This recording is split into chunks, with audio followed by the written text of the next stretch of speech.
En efecto, Swan le parecía intelectualmente inferior a lo que ella se había imaginado. Nunca pierdes la sangre fría, no puedo definirte. Y lo que más la maravillaba era la indiferencia con que miraba el dinero, su amabilidad para todo el mundo y su delicadeza. Ocurre muchas veces, en efecto, y con personas de más valía que Swan, con un sabio, con un artista, cuando su familia y sus amigos saben estimar lo que vale, que el sentimiento que demuestra que la superioridad de su inteligencia se impuso a ellos no es un sentimiento de admiración por sus ideas, porque no las entienden, sino de respeto a su bondad. A Odette le inspiraba también respeto la posición que ocupaba Swan en la sociedad aristocrática, pero nunca deseó que su amante probara introducirla en aquel ambiente. Pensaba que Swan no lo lograría y además tenía miedo de que solo con hablar de ella provocara revelaciones temibles. Ello es que le había arrancado la promesa de no pronunciar nunca su nombre. Le dijo que el motivo que tenía para no hacer vida de sociedad era que, hace muchos años, regañó con una amiga, la cual, para vengarse, había ido hablando mal de ella. Swan objetaba: «Pero tu amiga no conoce a todo el mundo». «Sí, esas cosas se corren como una mancha de aceite y la gente es tan mala». Por un lado, Swan no entendió bien esta historia, pero, por otro, sabía que esas proposiciones, la gente es tan mala y la calumnia se extiende como una mancha de aceite, se consideran generalmente como verdaderas. Así, pues, debía de haber casos en que se aplicaran concretamente. ¿Era el de Odette uno de ellos? Y esta pregunta le preocupaba, pero no por mucho tiempo, porque padecía también Swan de aquella pesadez de espíritu que aquejaba a su padre cuando se planteaba un problema difícil. Además, aquella sociedad que daba tanto miedo a Odette no le inspiraba grandes deseos, porque estaba demasiado lejos de la que ella conocía para que se la pudiera representar bien. Sin embargo, a pesar de que en algunas cosas conservaba hábitos de verdadera sencillez, seguía su amistad con una modista retirada del oficio y subía casi a diario la escalera pina, oscura y fétida de la casa donde vivía su amiga. Se moría por lo chic, aunque su concepto de lo chic era muy distinto del de las gentes verdaderamente aristocráticas. Para estas, el chic es una emanación de unas cuantas personas que lo proyectan en un radio bastante amplio y con mayor o menor fuerza, según lo que se diste de su intimidad, sobre el grupo de sus amigos o de los amigos de sus amigos, cuyos nombres forman una especie de repertorio.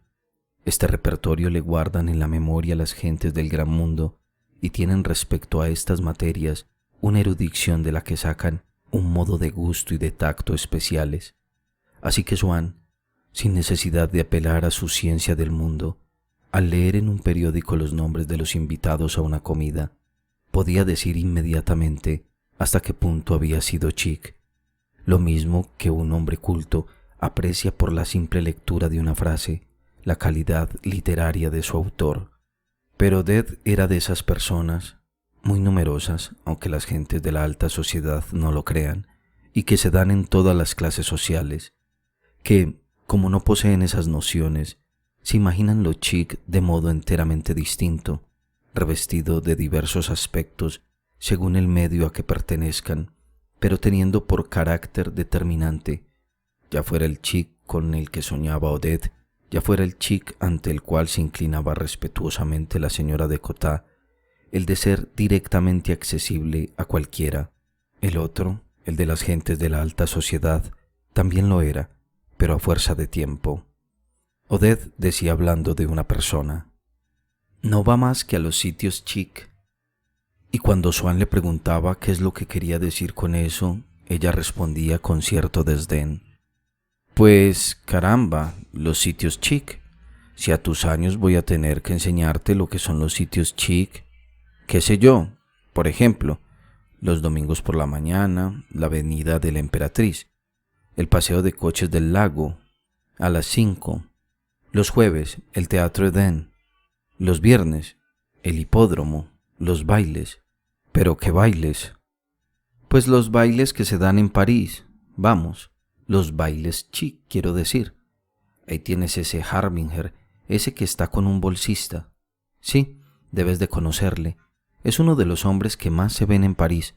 Un muchacho rubio, muy snob, que lleva siempre una flor en el ojal y una raya atrás y que gasta abrigos claros. Sí, está liado con esa vieja pintada que lleva todos los estrenos. Bueno, pues ese dio un baile la otra noche, donde fue toda la gente chic de París. Cuánto me hubiera gustado ir, pero había que presentar la invitación a la puerta y no pude lograr ninguna. Bueno, en el fondo, lo mismo me da, porque la gente creo que se mataba de tanta que había, y todo para poder decir que estaban en casa de Harbinger. Y a mí esas cosas, ¿sabes?, no me dicen nada. Además, puedes asegurar que de cada 100 de las que digan que estaban, la mitad de ellas mienten, pero me extraña que tú, tan chu, no estuvieras. Swann nunca intentaba hacerla modificar su concepto del chic. Pensaba que el suyo no valía mucho más y era tan tonto y tan insignificante como el otro, así que ningún interés tenía en enseñársele a su querida.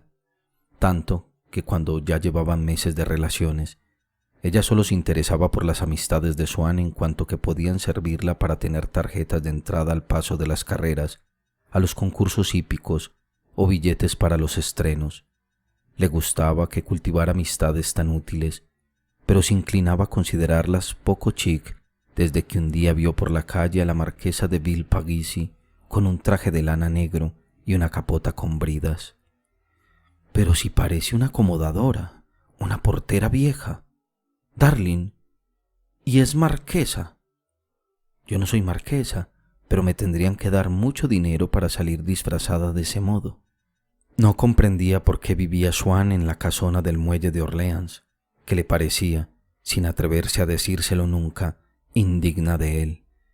Tenía la pretensión de que le gustaban las antigüedades y tomaba una expresión de finura y arrobo cuando decía que le gustaba pasarse todo un día revolviendo cacharros, buscando baratillos y cosas antiguas, aunque se empeñaba, como haciendo cuestión de honor y como si obedeciera a un precepto de familia, en no contestar nunca cuando Swann le preguntaba lo que había hecho y en no dar cuentas de cómo gastaba el tiempo.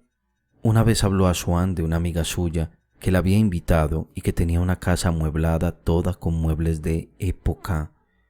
Swann no pudo averiguar qué época era aquella. Después de pensarlo un poco, dijo Dead que era allá de la Edad Media. Con eso quería decir que las paredes tenían entabladuras.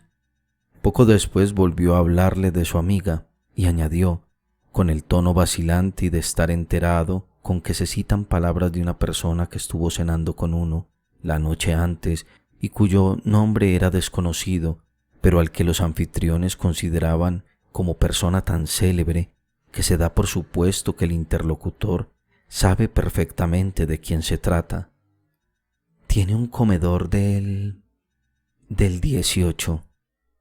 Comedor que por lo demás le parecía horroroso, pobre, como si la casa no estuviera acabada, que sentaba muy mal a las mujeres y que nunca se pondría de moda.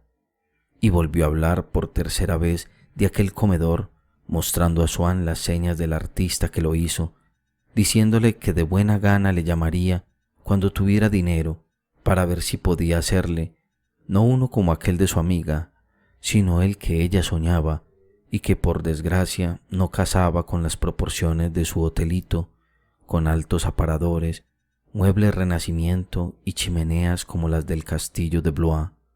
Aquel día se le escapó delante de Swann lo que opinaba de su casa del muelle de Orleans, como Swann criticaba que la amiga de Odette le diera, no por el estilo Luis XVI, porque ese estilo, aunque se ve poco, puede ser delicioso, sino por la falsificación de lo antiguo. Ella le dijo, «Pero no querrás que viva como tú, entre muebles rotos y alfombras viejas». Porque en Odette aún no podía más la burguesada respetabilidad que el diletantismo de la cocotte. Consideraba como una minoría superior al resto de la humanidad a los seres que tenían afición a los cacharros, figurillas artísticas y a versos, que despreciaban los cálculos mezquinos y soñaban con cosas de amores y de pundonor. No le importaba que en realidad tuvieran o no esos gustos, con tal de que los pregonaran, y volvía diciendo de un hombre que le contó que le gustaba vagar, ensuciarse las manos en tiendas viejas y que creía que nunca sabría apreciarle este siglo de comerciantes, porque no le preocupaban sus intereses y era un hombre de otra época. Es un espíritu adorable. ¡Qué sensibilidad! Pues nunca lo sospeché. Y sentía hacia aquel hombre una amistad enorme y súbita. Pero, por el contrario, las personas que, como Swann, tenían de verdad esos gustos, pero sin hablar de ellos, no le decían nada. Claro que no tenía más remedio que confesar que Swann no era interesado, pero luego añadía con aire burlón: «En él no es lo mismo». Y en efecto, lo que seducía la imaginación de Odette no era la práctica del desinterés, sino su vocabulario. Se daba cuenta de que muchas veces no podía él realizar los sueños de Odette, y por lo menos hacía porque no se aburriera con él, y no contrariaba sus ideas vulgares y aquel mal gusto que tenía en todo, y que a Swann también le gustaba, como cualquier cosa que de ella viniera, que hasta le encantaba, como rasgos particulares gracias a los cuales se le hacía visible y aparente la esencia de aquella mujer. Así que cuando estaba contenta porque iba a ir a la reina Topacio, o se le ponía el mirar serio, preocupado y voluntarioso, porque tenía miedo a perder la batalla de flores, o sencillamente la hora del té con muffins y toasts del té de la Rue Royale, al que creía indispensable asistir para consagrar la reputación de elegancia de una mujer, Swann, arrebatado como si estuviera ante la naturalidad de un niño o la fidelidad de un retrato que parece que va a hablar, veía el alma de su querida fluir tan claramente a su rostro que no podía resistir a la tentación de ir a tocarla con los labios. «Ah, ¿con qué quiere que la llevemos a la batalla de flores esta joven Odette? ¿Quiere que la admiren? Bueno, pues la llevaremos. No hay más que hablar».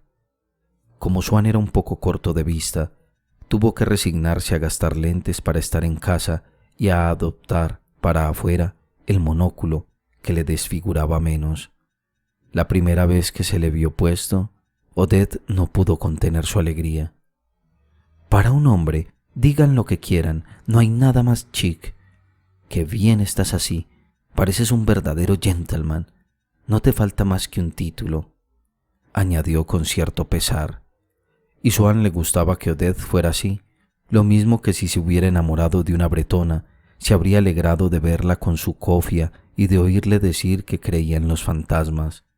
Hasta entonces, como ocurre a muchos hombres en quienes la afición al arte se desarrolla independientemente de su sensualidad, había reinado una extraña disparidad entre la manera de satisfacer ambas cosas, y gozaba en la compañía de mujeres de lo más grosero las seducciones de obras de lo más refinado, llevando, por ejemplo, a una criadita a un palco con celosía para ver representar una obra decadente que tenía ganas de oír o una exposición de pintura impresionista, convencido, por lo demás, de que una mujer aristocrática y culta no se hubiera enterado más que la chiquilla aquella, pero no hubiera sabido callarse con tanta gracia. Ahora, al contrario, desde que quería a Odette, le era tan grato simpatizar con ella y aspirar a no tener más que un alma para los dos, que se esforzaba por encontrar agradables las cosas que a ella le gustaban y se complacía tanto más profundamente, no solo en imitar sus costumbres, sino en adoptar sus opiniones, cuanto que, como no tenían base alguna en su propia inteligencia, le recordaban su amor como único motivo de que le gustaran esas cosas. Si iba 2 veces a Sergio Panini, o buscaba las ocasiones de oír cómo dirigía a Olivier Metra, era por el placer de iniciarse en todos los conceptos de Odette y sentirse partícipe de todos sus gustos, y aquel hechizo para acercar su alma a la de Odette que tenían las obras o los sitios que le gustaban llegó a parecerle más misterioso que el que contienen obras mucho más hermosas pero que no le recordaban a Odette.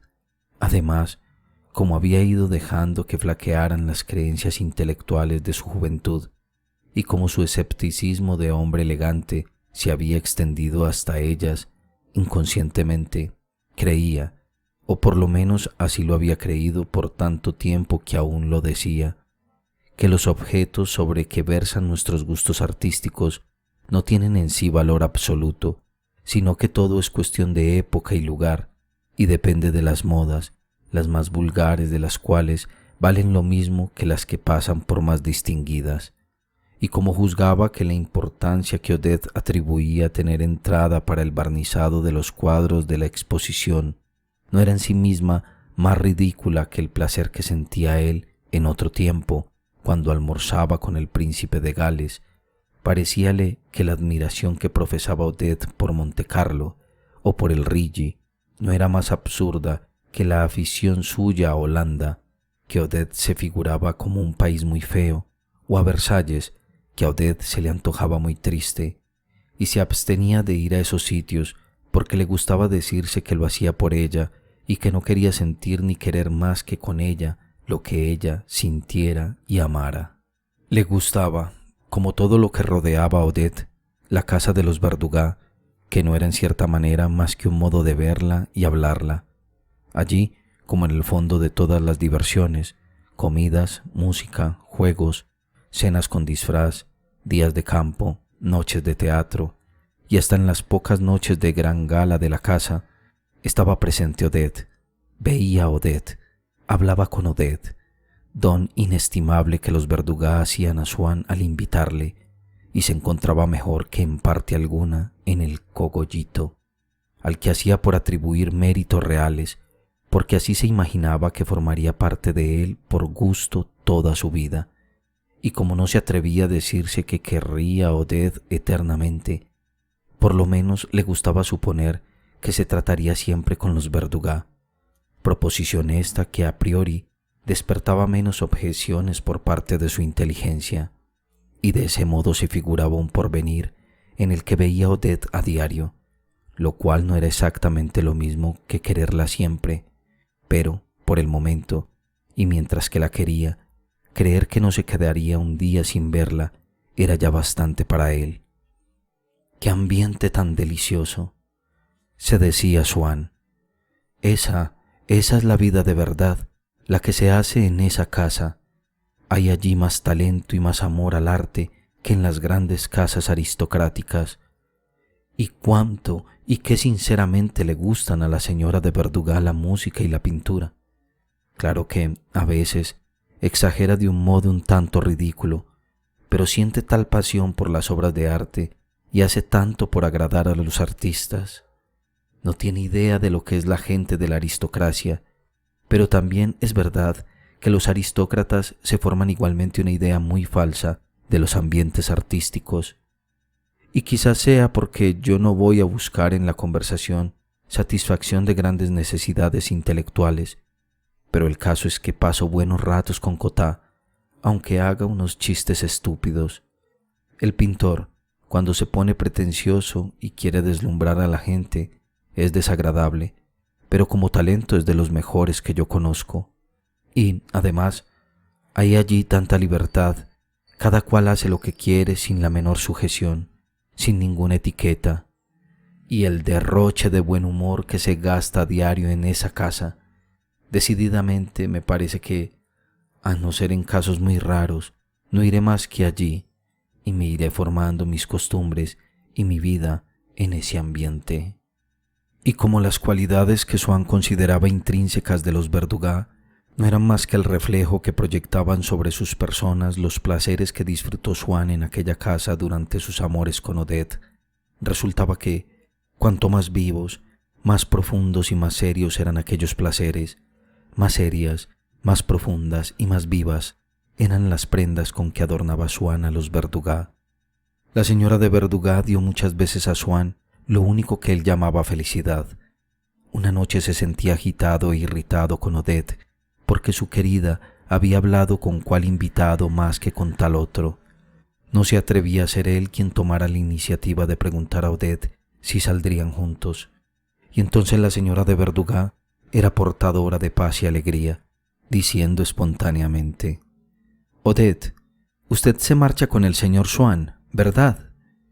Tenía miedo al verano que se acercaba, muy preocupado por si Odette se marchaba a veranear ella sola y no podía verla a diario, y la señora de Verdugas iba a invitar a los dos a irse al campo con ellos, de modo que por todas estas cosas Swann fue dejando que el interés y la gratitud se infiltraran en su inteligencia e influyeran en sus ideas, y llegó hasta proclamar que la señora de Verdugas era un gran corazón.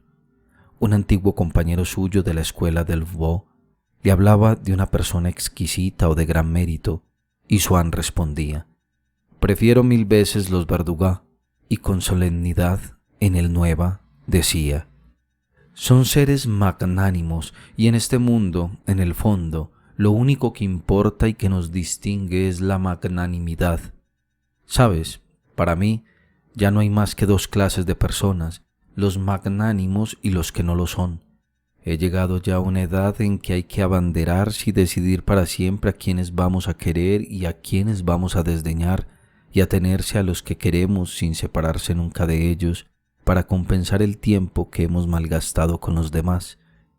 Pues yo», añadía con esa leve emoción que sentimos, en cierto modo sin darnos cuenta, al decir una cosa, no porque sea verdad, sino porque nos gusta decirla y escuchamos nuestra propia voz como si no saliera de nosotros mismos, «pues yo ya he echado mi suerte y me he decidido por los corazones magnánimos y por vivir siempre en su compañía. Que si es realmente inteligente la señora de Verdugas, a mí me ha dado tales pruebas de nobleza y de elevación de sentimientos que, ¿qué quieres?, no se conciben sin una gran elevación de ideas. Tiene una profunda comprensión del arte, pero en ella lo más admirable no es eso.